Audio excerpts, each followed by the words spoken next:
let's talk about using troublesome words. So we have to be careful at using them. A lot. Okay, first of all, a lot. Beside being overused when a more specific, powerful word should be needed, we often see this word being misspelled a lot. As a lot, like one word stick together like that. However, this phrase only need to be expressed as two words, a and lot. For example, I have a lot of housework today.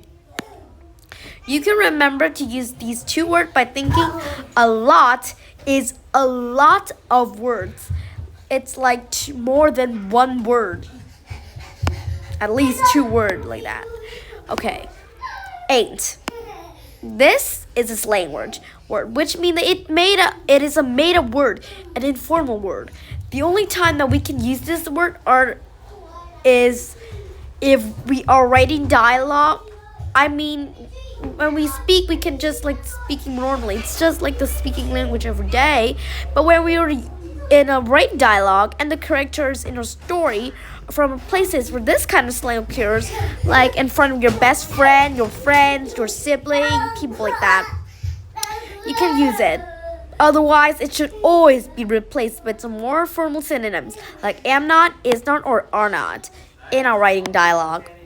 A bad example of this would be I ain't going to finish my homework. Okay.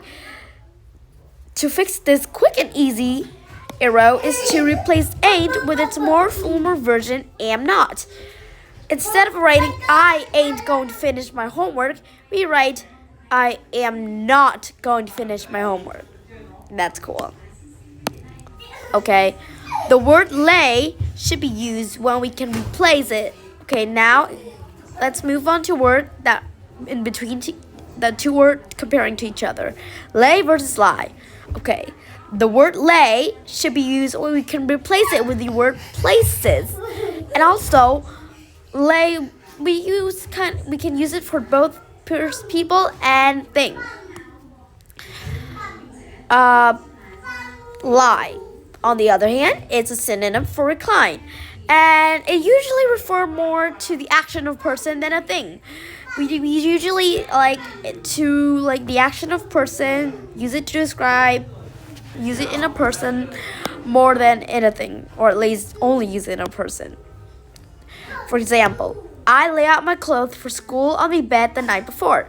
Okay, in this sentences, we are placing the school clothes out on the bed, and if we read it with the word reclined, it wouldn't make so much sense. But the word I lie down on our couch whenever I want to take a nap because I sleep better than in my bed.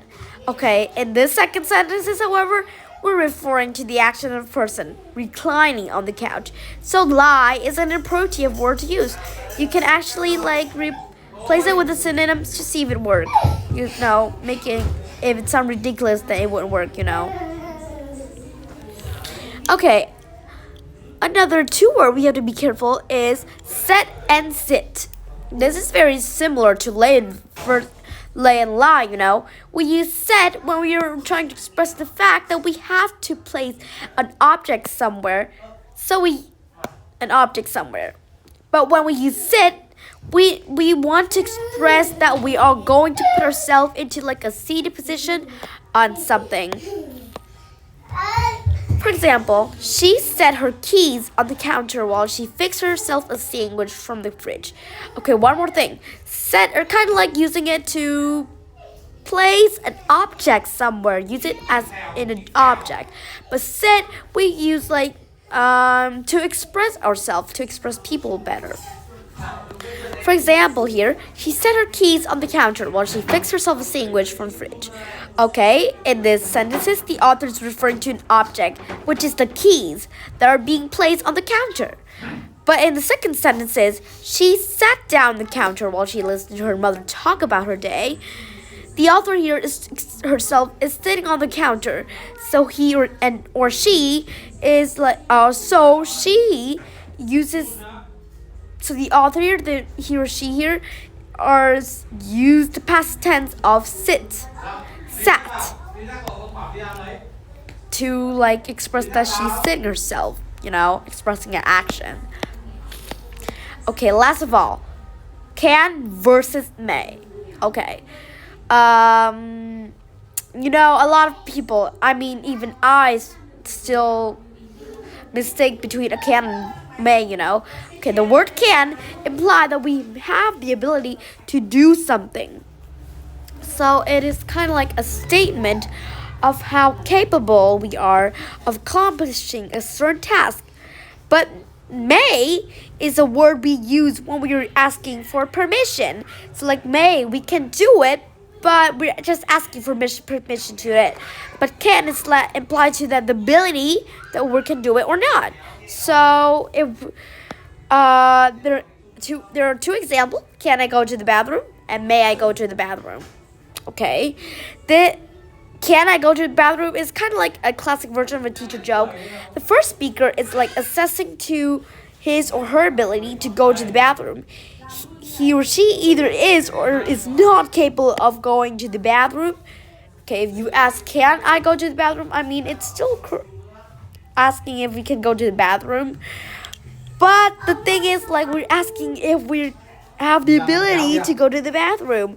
So if we can, then you must have some problem. But in the second example, may I go to the bathroom here? Which is what most people mean when they ask this question. He or she is asking for permission to go to the bathroom. So basically, they can't go to the bathroom. But the thing is, they're asking for permission to go to the bathroom.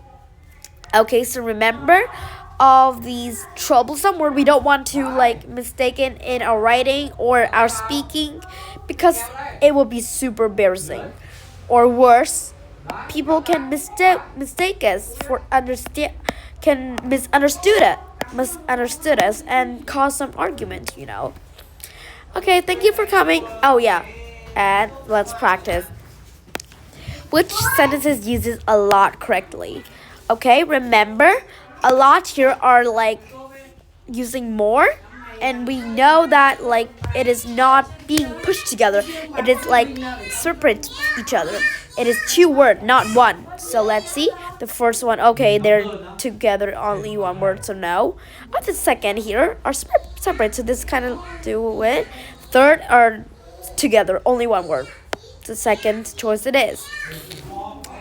Which sentences use lie correctly? Okay, remember, lie here is not like lying, but lie here are like used to like express our action that we're lying down. I lie my glass. Okay, my glass is a noun, a thing. However, my glass is not like a person, so we can't describe the action of lying it down. Okay, I lie down on the floor. Okay, this is expressing my action, so it is. Don't lie, the vase did it. Okay, don't lie. The vase is also a noun, not a person, and it doesn't do any action, so we cannot describe it as lie. So the second choice is correct. Okay, thank you for coming, and have a great day.